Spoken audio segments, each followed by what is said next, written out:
Welcome to Meet the Press Now. I'm Monica Alba in Washington. As the war with Iran escalates, the number of U.S. casualties rises, and oil prices are getting whipsawed amid confusion about the potential for severe supply disruptions. It comes as Defense Secretary Hegseth, alongside the chair of the Joint Chiefs of Staff this morning, said U.S. military action is again ramping up. Today will be yet again our most intense day of strikes inside Iran. The most fighters, the most bombers, the most strikes. Intelligence more refined and better than ever. We're also now learning that, according to the Pentagon, approximately 140 U.S. service members have been wounded since the start of Operation Epic Fury. The number of casualties renewing questions about the administration's endgame as it sends mixed messages about the timeline for U.S. involvement.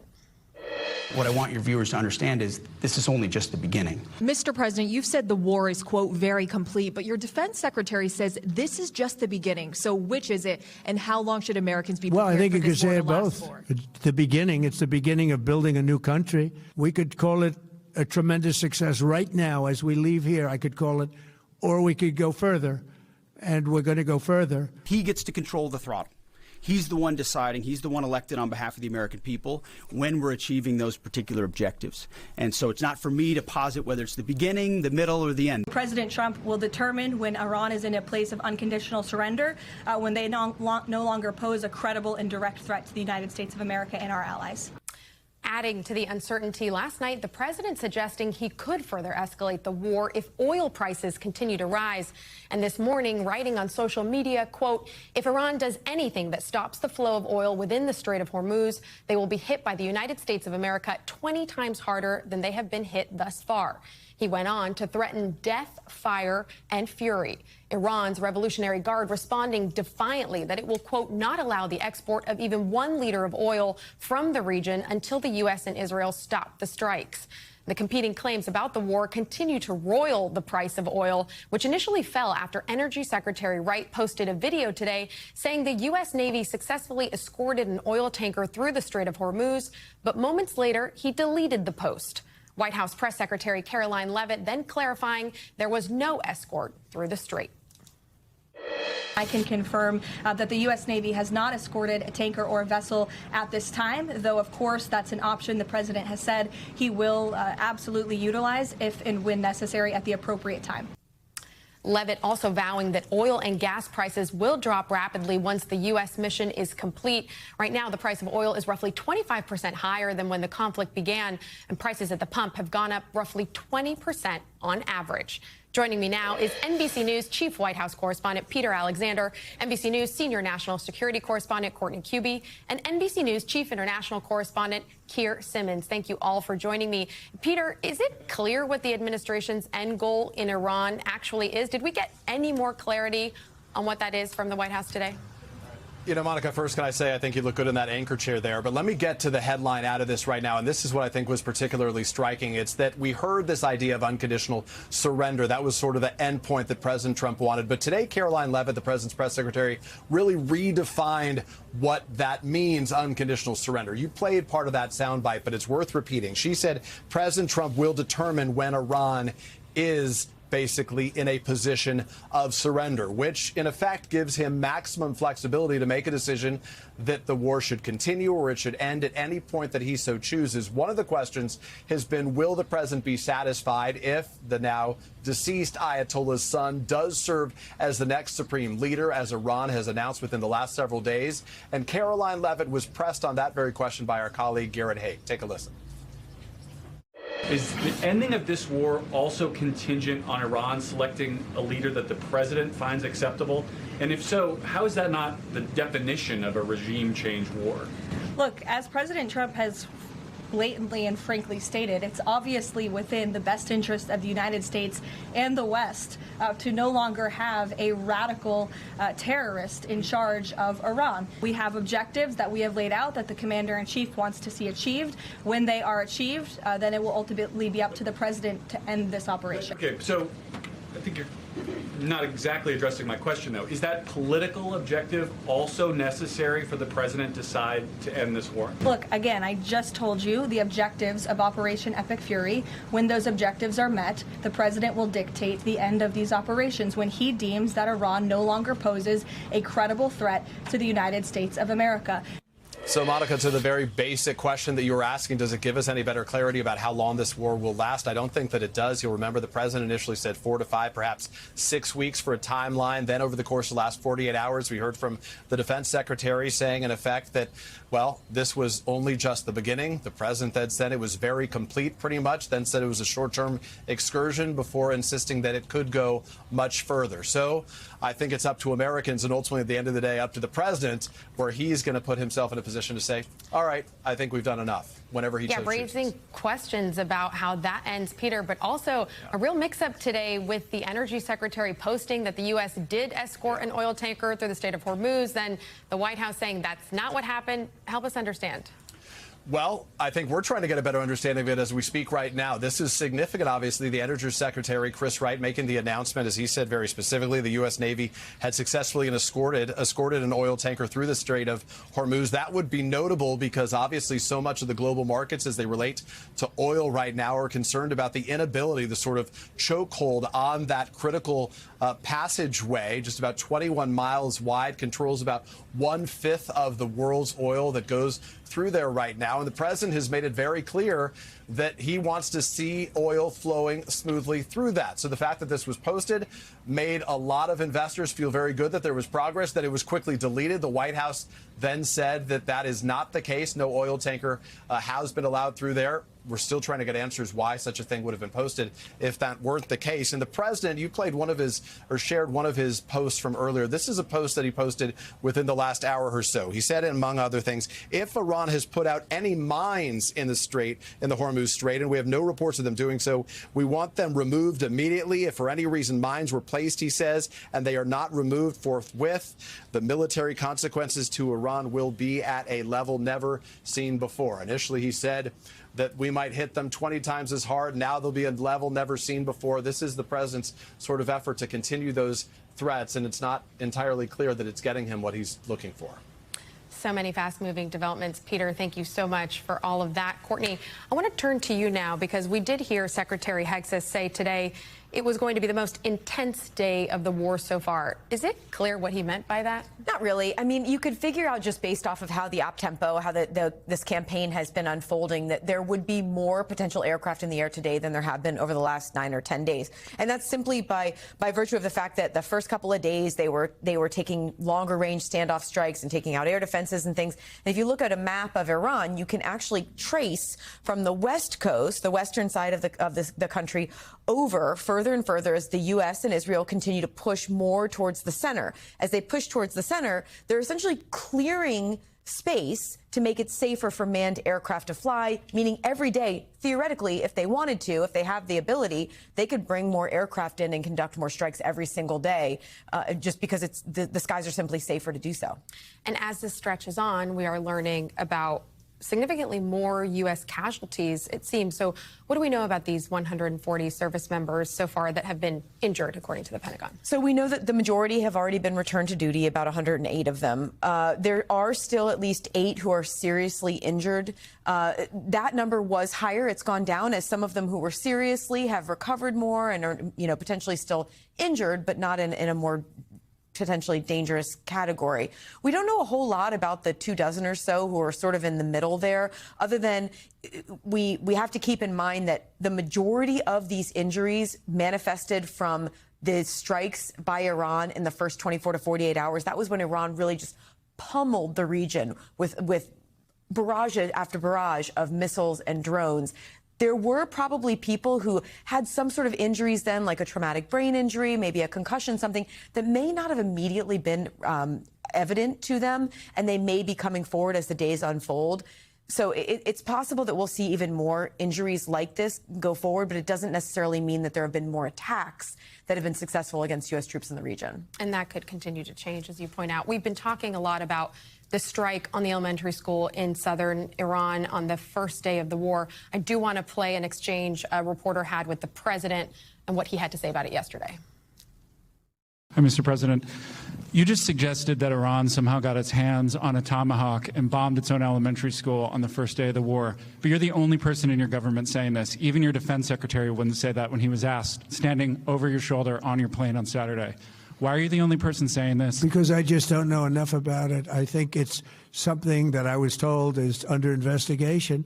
But Tomahawks are used by others, as you know. Court, give us the reality check on that. Does Iran have Tomahawks? If so, it's a huge breaking story that they were able to somehow surreptitiously get their hands on Tomahawks, which the United States I can't envision a scenario where the U.S. would sell them to them. So, no, we don't believe they have any Tomahawks. There are only a couple of U.S. allies, close allies, Australia, the U.K., who have them. Japan is getting them, but I don't believe they have fielded them yet. So the U.S. was operating in that area at the time. We know that. The Israeli military was not. The reality is this is looking increasingly likely. Like this was a U.S. missile that landed on that school, killing all of those little kids. The real question now is why? What happened? Was it bad targeting? Was it bad intelligence? Did they just have an old target set? Did the missile go off course? We don't know the answer to that. When asked, we continue to ask the question over and over, and all we're told is that it remains under investigation. But Monica, I just got to say, the U.S. military is able to look at satellite imagery, infrared, targeting, and they have to have a good sense of exactly what happened here already by now. And the president's saying that whatever the outcome is, whatever the conclusion is, he says he can live with it, whatever it might be. Courtney Kube, thank you for your tireless reporting on this. Really appreciate it. And Keir, I want to turn to you now since you are in the Gulf region, and I want to read something that Senator Lindsey Graham, a staunch ally of the president and proponent of regime change in Iran, posted on social media yesterday. He wrote, "Hopefully, Gulf Cooperation Council countries will get more involved as this fight is in their backyard. If you are not willing to use your military now, when are you willing to use it?" Again, Keir, you are right there. You're in the region. Do any of these Gulf countries want to get dragged into the war? Well, these are countries like Saudi Arabia, like the United Arab Emirates, where I am now, like Qatar, Bahrain. But they are involved because they are all host U.S. bases with U.S. servicemen and women. I've been to one, for example, Al Udeid in Qatar. It's huge. It was substantially evacuated before this war, but these countries are involved in that sense. Now, what they did do prior to the conflict was say that they would not allow offensive action from those bases. Again, remember, for example, Bahrain hosts the Fifth Fleet, which has aircraft carriers in the region, not in that port right now, that are involved in the war. So they said they wouldn't be involved in offensive action. They're not going to take kindly to Senator Graham's edicts. They are being bombarded. The UAE, here where I am, has taken 50%, according to statistics, of the drones and missiles, more than Israel, for example. What these countries are doing is trying to figure out how to get over this, how to get out of this, and at the same time, it does look as if they are increasingly frustrated, angry with Iran, and are threatening themselves Iran. So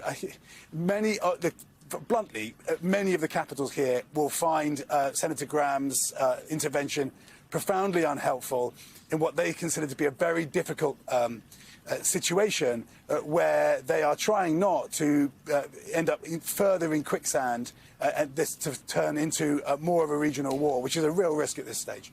Yeah, and also in the region there, Keir, of course, Israel is continuing with its military operations in Lebanon. What has the reaction been to that? And are the U.S. and Israel on the same page when it comes to the broad objectives in the region overall? It's a good question. It doesn't appear that they are. Certainly, President Trump himself has said that they have different ambitions, different objectives. And if you remember, at the beginning of the war, for example, that strike on Ayatollah Khamenei that killed Ayatollah Khamenei, it also killed a number of Iranian leaders, which President Trump has described as some of the people that they would have liked to perhaps have taken over. Then over the weekend, just gone, the Israelis struck the Iranian oil infrastructure, and that caused an enormous blaze in one case, for example. in Tehran, lit up the night sky. I think that frustrated the US as well. And Senator Graham actually put out a post about the Israelis suggesting that they should be not targeting the oil infrastructure, which the Trump administration was hoping to protect. Keir Simmons, thank you so much. Please continue to stay safe. And coming up, wartime in Washington. A Republican senator reacts to the White House's contradictory timelines on Iran and the president's push for a sweeping bill to overhaul voting rules. Senator Roger Marshall is standing by. Plus, if it's Tuesday, voters are voting somewhere. We're live in Georgia, where the race to replace former Congresswoman Marjorie Taylor Greene is underway. You're watching Meet the Press now.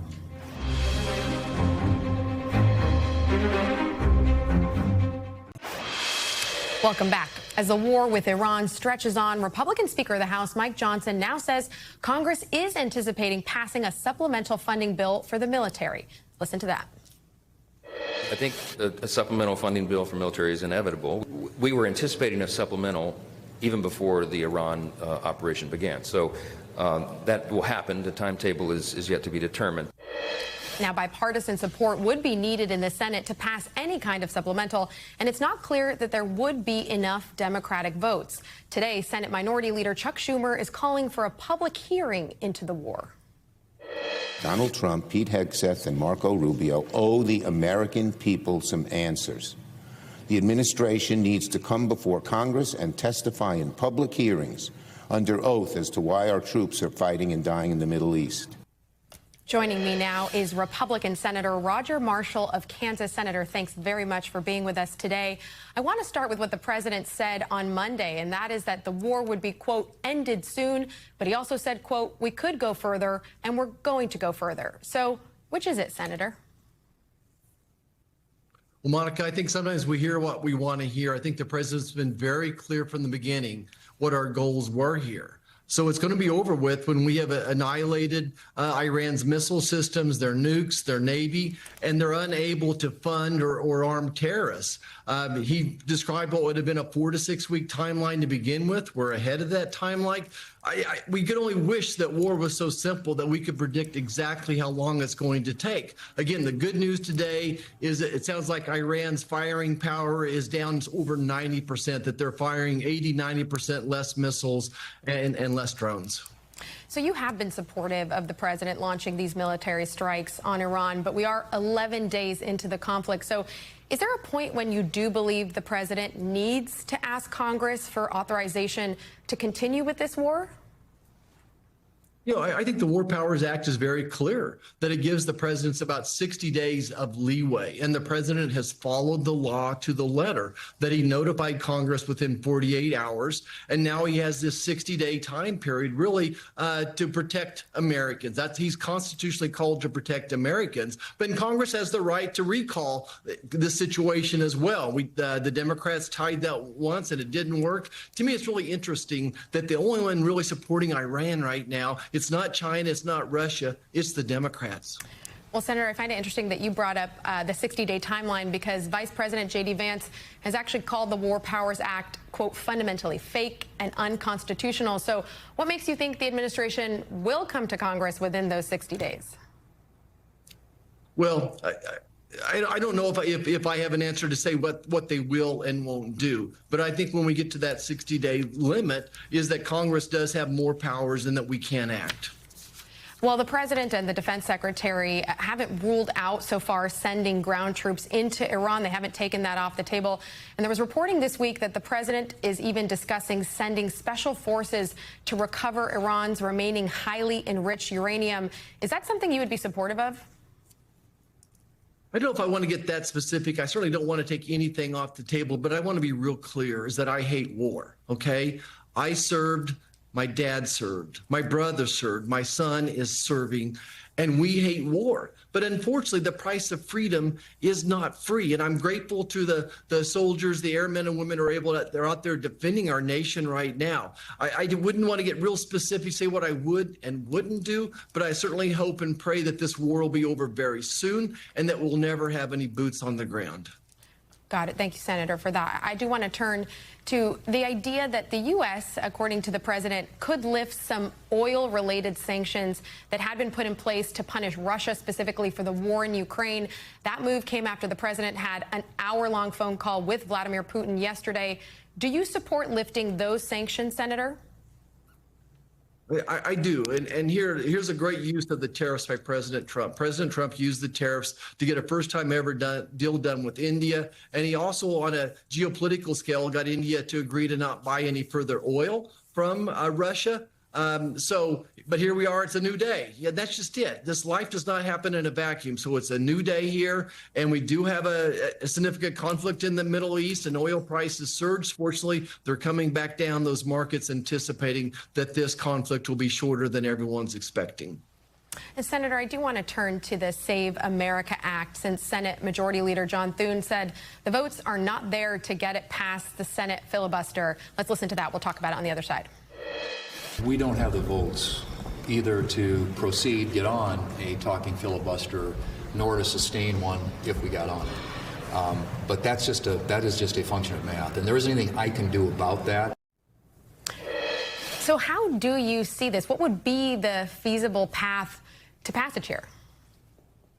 Yeah, well, I think the real issue we should be talking about is why 10 Democrats won't come across the aisle and support this SAVE Act, because 70% of Democrats support some type of voter ID. So I think that we can easily take what the House has done and start the process over here, and let's get it to a vote. Let's get everybody on record, and maybe some Democrats will indeed cross the aisle. I don't know, but the true issue to me is that Americans think election integrity is very important, that election integrity is the backbone. It is the heartbeat of a free democracy. So I'm just surprised that we can't get Democrats to come and support voter ID because their constituents do. Well, Senator, but it's not just voter ID, right? Because President Trump is saying that he wants to make additional changes to what the House has already passed, in fact, twice. So do you support what the president is now calling for, what he wants to add to the Save America Act when it comes to some of these additional unrelated stipulations? Well, those would not be my highest priority. If I'm asked to vote on them, I will support them. I think we go back to the SAVE Act that we're talking about, the act that talks about requiring voter IDs, that requires proof of that you're a citizen as well, and then some type of limit on mail-in ballots as well. I think we should stay focused on that, get Democrats on the record. And by the way, do you hear any Democrats saying that they would support voter ID? They may object to some of these other things, but that's how the law's meant to work. Why won't Democrats come to the table and say, well, we support voter ID, but maybe they want to tweak what we would handle with the mail-in ballot? So I'm just surprised that that conversation's not happening. But would you concede that it would be more difficult to try to get Democrats to potentially consider this, given there are these additional considerations that the president now wants to add? Would you concede this now is more of an uphill climb? Gosh, I mean, the more you add to any bill, the more complicated it is. You'll gain a couple, you'll lose a couple. My advice is to take what the House has done and take that up, stay focused on these three issues, and then take amendment votes on those other ones and see what happens. But again, where are the Democrats saying that they support voter ID? If they won't support that, they're certainly not going to support the rest of the bill. Why aren't they, being held accountable at the national level when 70% of Democrats support voter ID? Why is no one at the national media holding them accountable for that? Well, we are discussing this and asking senators of both parties similar questions on this very topic. Senator, I do want to ask you, the president yesterday told Republicans that if the bill passes, quote, Democrats probably won't win an election for 50 years and maybe longer. So does the president's message there undermine the overall goal of the bill when he says that? I don't know the context of what the president was talking about. I think that if the Democrats have nothing to fear, they should come forward. Let's stay focused on what we can control. I can't control all the things that the president says, but we can control that Democrats are denying their own party when 70% of their constituents believe in voter ID. That's the real issue here. We can go off on all these tangents, but the real issue, why do Democrat senators not support election integrity? Why do they not support voter IDs? And I think they would say there are other issues within this bill that the president is trying to add that certainly complicate the overall conversation. Senator Roger Marshall, thank you so much for your time today. We really appreciate it. Yeah, you're welcome. We hope they come to the table and had that conversation. Thank you. Up next, it's Election Day, and you know what that means. Steve Kornacki is at the big board, breaking down what to watch for as the results start coming in the special election for Georgia's 14th congressional district. Stay with us on Meet the Press Now.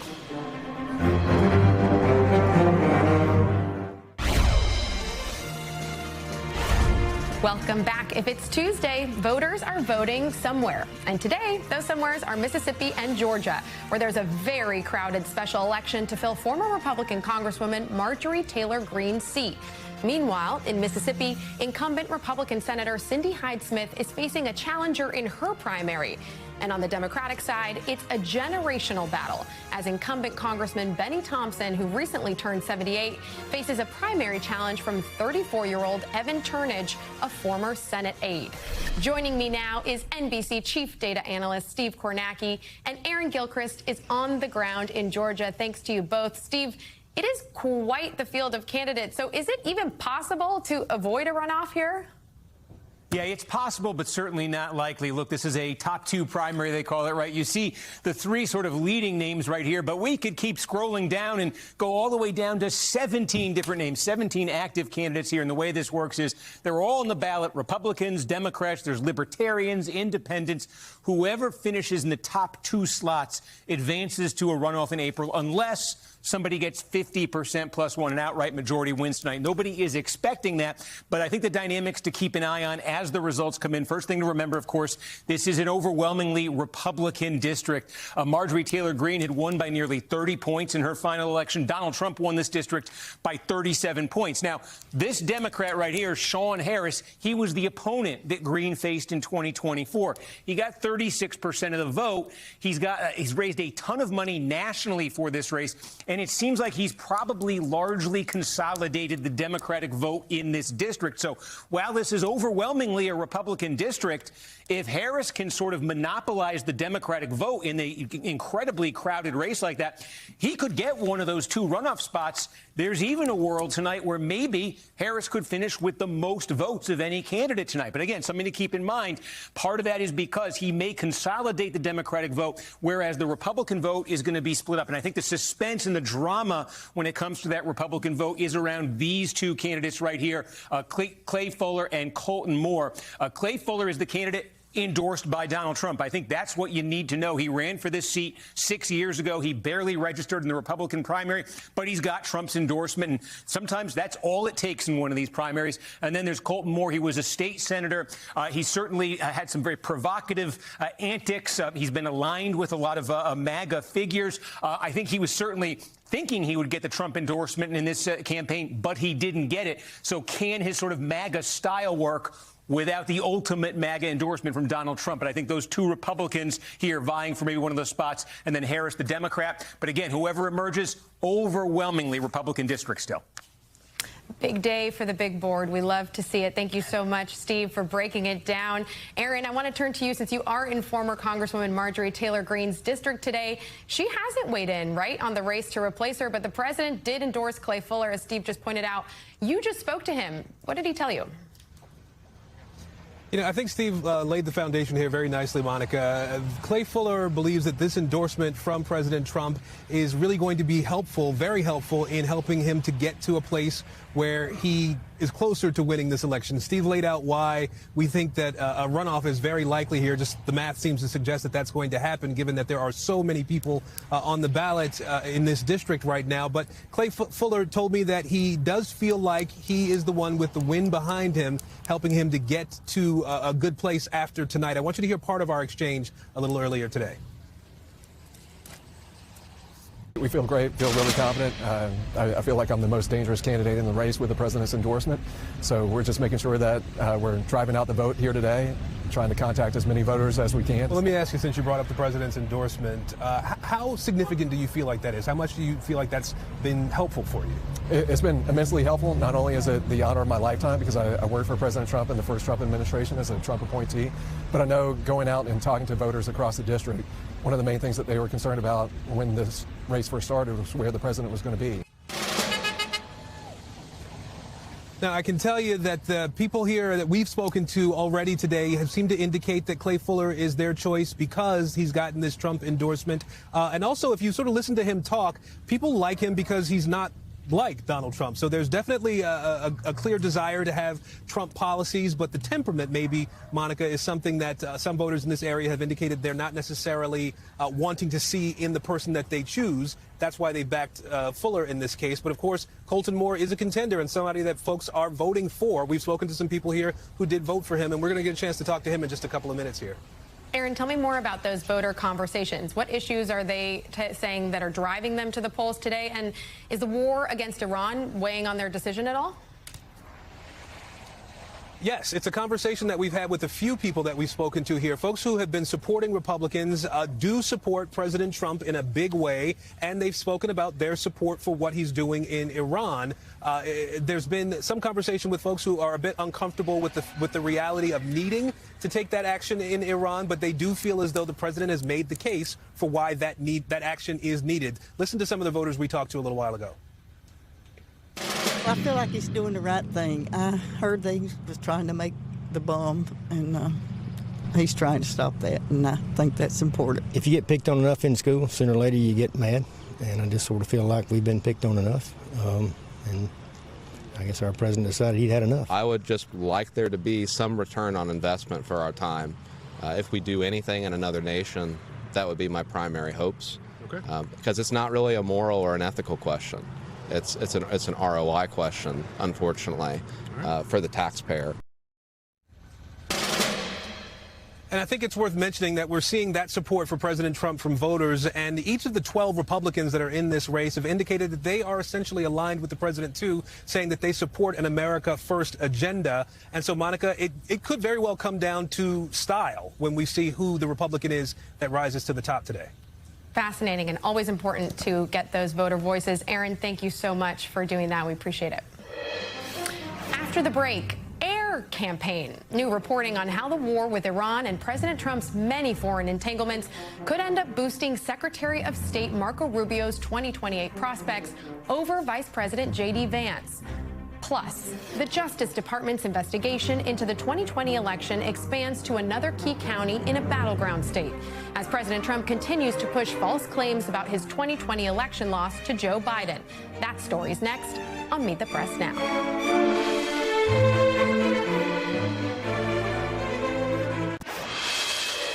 Welcome back. Turning now to the Trump administration's ongoing scrutiny over the results of the 2020 election, which Donald Trump lost to Joe Biden.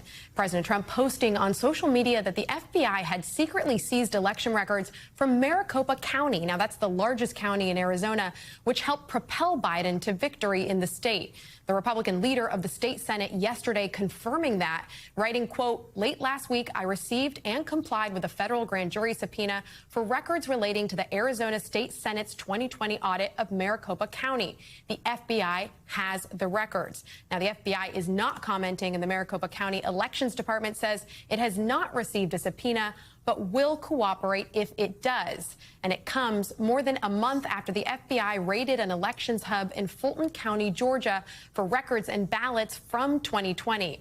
NBC News senior reporter Jane Tim joins me now. Jane, thanks for breaking this down. There are some discrepancies over what records are actually being sought and what records have already been obtained. So what do we know at this point? You know, we haven't seen this grand jury subpoena, so there's a lot of questions here. But what we understand from Senate President Peterson's tweet is that these are records in relation to the audit that the Arizona Senate instigated in 2021. Now, this was a sort of highly controversial, at times very sloppy review of the 2020 election results in Maricopa County that was instigated by the state Senate. They hired a sort of little-known firm called the Cyber Ninjas to go look at their ballots, to hand count their ballots in a warehouse. They did a lot of sort of questionable and controversial sort of tactics here and sort of methods. This was not a standardized review that you might see or a hand count that you might have seen in, say, Georgia, where they do hand counts as an audit or a check of their election results. This was they had UV lights. They had plans talking about what would happen if Antifa wanted to try and storm the audit, as they called it. So it's important to note that while they say that the records from the election are now in the hands of the FBI, they aren't actually the records of an election. These are records that were created in the course of a controversial audit that was paid for by election people who believe that widespread election fraud occurs, conspiracy theorists, people like Patrick Byrne, former head of Overstock.com, his group, Cleta Mitchell, the president's former election lawyer who tried to overturn the results of an election, people who spent lots and lots of money to pay for this sort of controversial audit 5 years ago in Arizona. So, Jane, if people are wondering, is there any possible connection here to the raid on the election facility in Fulton County, Georgia? We know the president has certainly accused them of rigging that against him. What would you say? Is there any possible link here between the two investigations? You know, it's hard not to tie the two together, of course, because we have two 2020 election sort of reviews by federal prosecutors. But it's important to note that this was not a search warrant like we saw in Fulton County. This was a grand jury subpoena, which is essentially a formal request for documents, kind of an often negotiable request for documents from a prosecutor, essentially. So we don't exactly know if they're tied together or how, but we'll be watching to find out. Jane, thank you very much. I want to turn now to some behind-the-scenes details at the White House in the jockeying over who will be President Trump's successor in 2028. The Iran war does seem to be raising the profile of Secretary of State Marco Rubio, raising a bunch of questions about whether President Trump could champion Rubio over his own vice president, who President Trump said yesterday was, quote, less enthusiastic about the decision to go to war with Iran. Joining me now is NBC senior national politics reporter Matt Dixon. Matt, thank you so much for joining me. Thank you. What does it tell you that the president is basically polling a room at a fundraiser just hours after these strikes started against Iran about how he views this 2028 choice? Well, first, it's hard to ignore the timing, right? I mean, we're now at war with Iran, and this is what was on the president's mind. So it's clearly important to him. But he's, still the apprentice president, right? I think he likes a bit of tension, the you're fired. I think we have seen a history of him throughout his 2 terms in office where a little staff tension is something that he likes. So Marco Rubio is clearly having a moment. He's Secretary of State. He's the foreign policy guy. And I think that's going to naturally elevate him a bit. J.D. Vance leads in most of the polling. So there is definitely a horse race dynamic that's starting to shape up. What does it tell you about perhaps the divide in the MAGA base when it comes to these two potential candidates? I think it's important moving forward that we define the MAGA base, right? There's a shrinking part of the Republican Party that identifies as that MAGA base. I think among those true believers, President Trump's base, President Trump's sort of core supporters, they're going to go with whoever he says they should go with. But I think from some degree, Marco Rubio is a very good political talent, been in public life his entire career.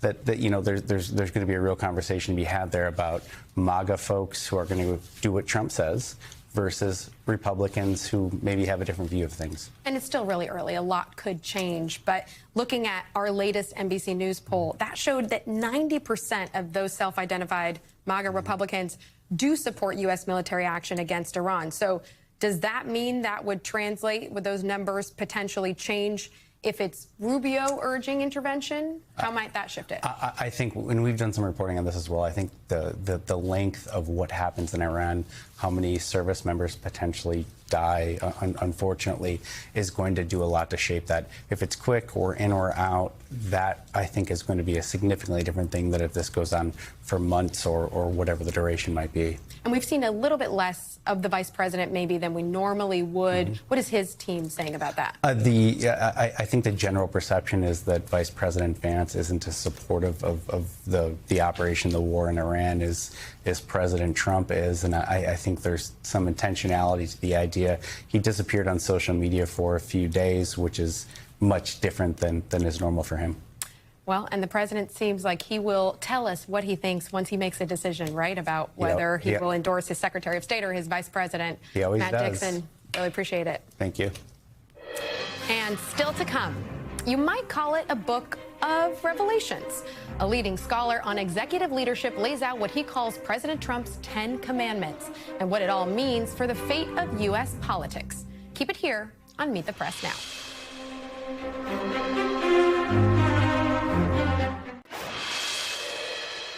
Welcome back. For the last decade, Donald Trump has drastically reshaped the Republican Party and reshaped American politics altogether. In his upcoming new book, Trump's 10 Commandments, Jeffrey Sonnenfeld, a Yale University scholar and informal advisor to 5 U.S. presidents, outlines the 10 principles that have defined the Trump era of politics. Jeffrey Sonnenfeld joins me now. Jeffrey, thank you so much for being here to talk about the book.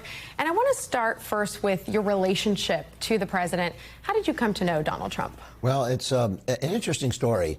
Back when Jeff Zucker was running this great enterprise, he was running NBC Universal. He asked if I would write a review each week for the first episode, the first issues, the first season of The Apprentice, and I would go in the Wall Street Journal. So he would get them to me a day in advance, and he thought to be positive messages, but I looked at them; they were unbelievable. As I referred to it as, the elimination game premise. That it was sort of like a musical chairs game at a Hooters restaurant with the sexist overview that it had, because the outtakes are pretty scary. That nothing that Access Hollywood needed to discover later when you see these things. And so, if you can believe it, he's a little sensitive to criticism, and he was a little threatening. After the first review, where it was labeled "Last Emperor Trump," and I predicted he would run for president. This is 2004, he said, well, to Zucker and NBC and Wall Street Journal, tear it up. And the Wall Street Journal said, no, we can set traffic out of this. Let them see next week. So I said, I'm not going to recant. They said, yeah, you have to rescind. So I looked at it and said, Mr. Trump asked if I would rescind it. And I do. I thought I wouldn't. Last week I said that was the worst possible portrait of business leadership on television I could imagine for young people to follow. But I hadn't seen this week's. And we wound up actually ultimately becoming friends as he got pretty threatening. We'd go on the Today Show. We'd go on to the old Kudlow and Kramer show and your old shows from the old sisters at CNBC and things. And he and I would wind up in Kuala Lumpur, Malaysia, or in Sao Paulo, Brazil, in battles. And he wasn't taking well to it. So he called and said, let's get together for golf. I'm a horrible golfer. But as we got together for lunch, he offered me the presidency of Trump University. I said, no, I don't think so. But he was trying to replace the squeaky wheel, actually drown it in oil rather than replace me. And we wound up becoming friends because I suggested what became the Celebrity Apprentice. I said the trouble is getting these engaging young millennials and putting them in this zero-sum, throw them off the island setting. And he said, well, that's the premise that Jack Welch, who GE owned NBC at the time, wanted us to steal from Survivor from CBS, and that was Mark Burnett, the producer. So we just stole Mark Burnett to produce the same show in a business setting. I said, well, you got nobody to lead if you're throwing them all off the island, if you kill off your own people. So, but he understood that, and I said, go for these fallen celebrities. I never loved ethnic humor. And he said, let's do it. So he moved it to the Celebrity Apprentice, and we became friends after that, although I disagree with him about at least 2/3 of the time. So you have studied Donald Trump, the businessman, and now Donald Trump, the president, in terms of some of his strategies, how he approaches leadership. And let's talk about one of the tenets that you write about in the book, specifically something called the sleeper effect, which you write is when someone states falsehoods with unwavering confidence, people begin to think, maybe there's something I've missed. This is precisely how the sleeper effect works. You write, the messenger's confidence becomes more memorable than the message's accuracy. When have we seen him embrace this? You really studied this well. You do not have to take the final exam. You're all set. You've mastered it. That's exactly right. It's a scary thing. It was studied at Yale in the 1940s and 50s based on what was happening in Germany in the 1930s. And the work was really controversial. The sleeper effect basically says for a sophisticated audience, and it sounds really class conscious, you tell them both sides of the story, but implant some fatal flaws in it. Unsophisticated just tell them one side, and both times just keep pounding away. And no matter who comes along to correct the source, like you have source corrections out there, these Pointer Institutes or fact check places, NewsGuard or things, people don't care about that because they see that the message lingers on the memory curve. It lingers, so you can still, if you keep repeating the message, you can get maybe 20, 25% of Americans to believe that Haitian refugees are eating their neighbors' pets, even though it's denied by everybody. Have you seen him employ that when he's discussing the war against Iran?